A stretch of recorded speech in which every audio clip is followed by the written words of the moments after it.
This is the gospel of Jesus Christ according to Luke, the 13th chapter.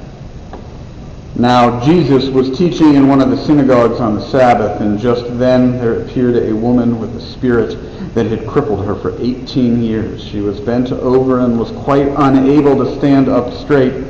When Jesus saw her, he called her over and said, "Woman, you are set free from your ailment." When he laid his hands on her, immediately she stood up straight and began praising God.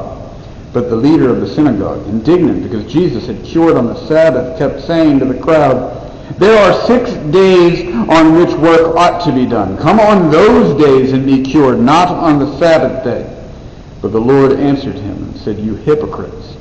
Does not each of you on the Sabbath untie his ox or his donkey from the manger and lead it away to give it water?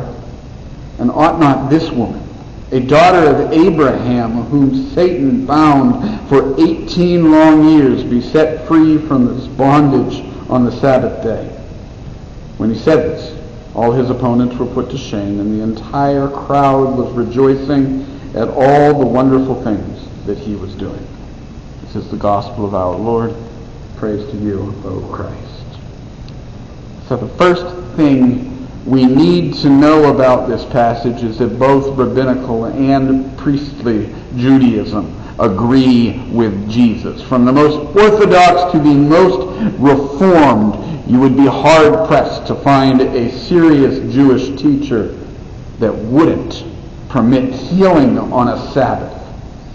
This is not a matter of Jesus versus Jewish thought on the law. This is a matter of Jesus versus this leader of the synagogue, and the leader is just plain wrong. That is important, and not just because of Christianity's tendency over the centuries to embrace anti-Semitism, paint Jews as the enemy rather than as the tree onto which we have been grafted. And that is important. This is important also because thinking of this as a Jesus versus Jewish issue tends to make us think we are immune to this mistake by sheer virtue of claiming to follow Christ, when in reality, plenty of self-proclaimed, well-intentioned Christians are just as wrong about this issue of the law as the synagogue leader, and in almost the exact same way. But the second thing that I notice in this passage is that Jesus is not the one being chastised. There are 6 days on which work ought to be done. Come on those days and be cured. It's the woman that is being lectured. She's the one in trouble for the audacity of coming there to be healed. And there are plenty of people in our world who continue to use the law, both secular and holy, as an excuse to keep the poor, the marginalized, and the oppressed in their place. The church should speak in a unified voice against that inclination.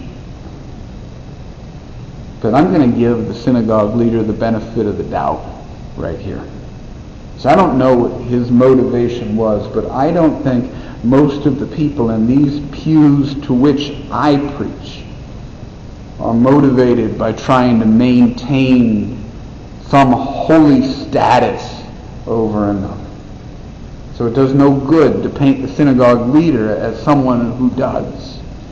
That gives us nothing with which we can relate.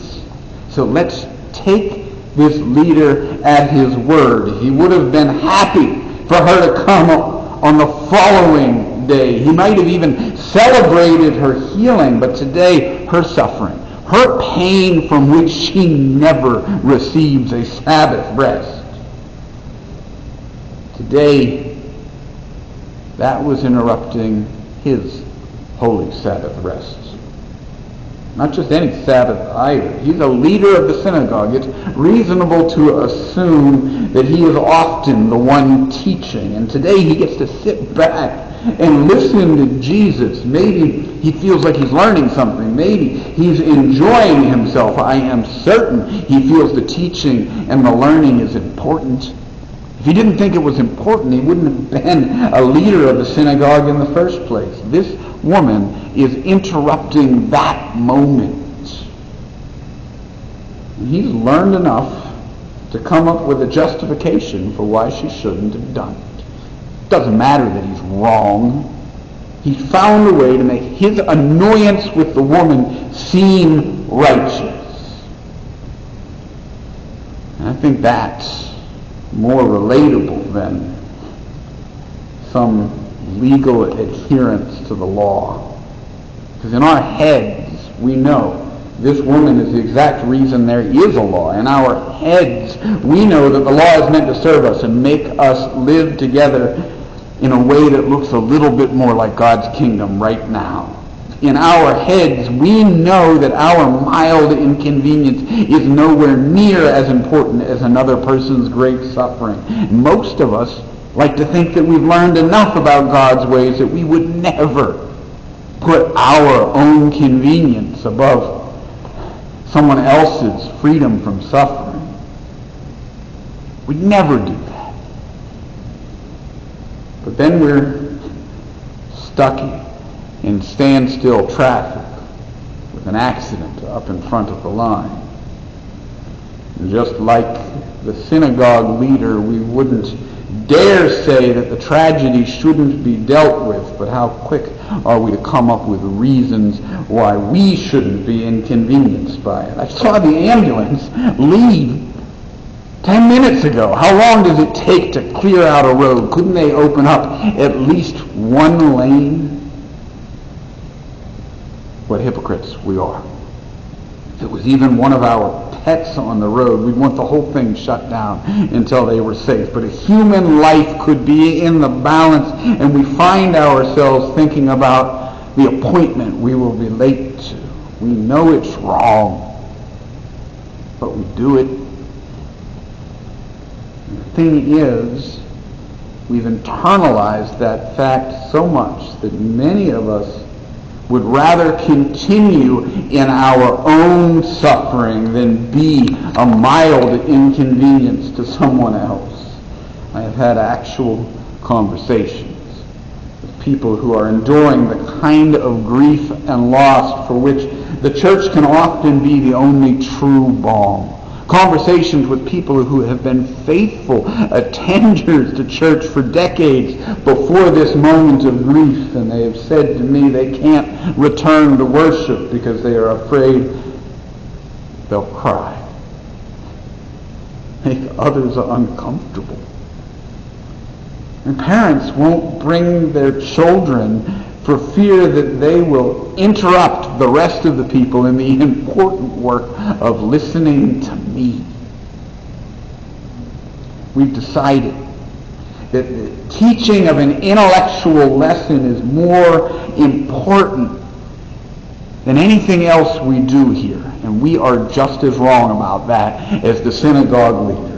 A lesson is part of it, but it's not the purpose of it. We gather to practice. We gather to practice living together as citizens of God's kingdom, and the lion's share of that practice is beginning to see the interruption as the substance. The woman wasn't interrupting Jesus. She was why he's here. She didn't interrupt the lesson for others. She became the lesson they needed to learn. So I understand the world drills into us the idea that we should not be this woman. But if any of you come to worship in these pews with your tears, your disruptions, your needs, or your desires, you are doing the important part. You are teaching us to be grateful that you brought it. Teach us to be more open about our own needs. I hope, just like there was for this woman, that there is some balm here, some healing, but know this.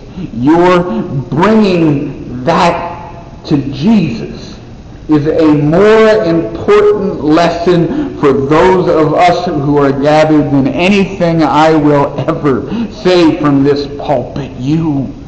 When you bring your needs to God, have brought a part of God's kingdom with you. So every Sunday we have Jesus in the room. Every bit as real as he was in the room with that woman. And people come forward. And whether or not we understand it, whether or not we agree, we come forward and receive that miracle. That holy interruption to this silly little task of trying to understand.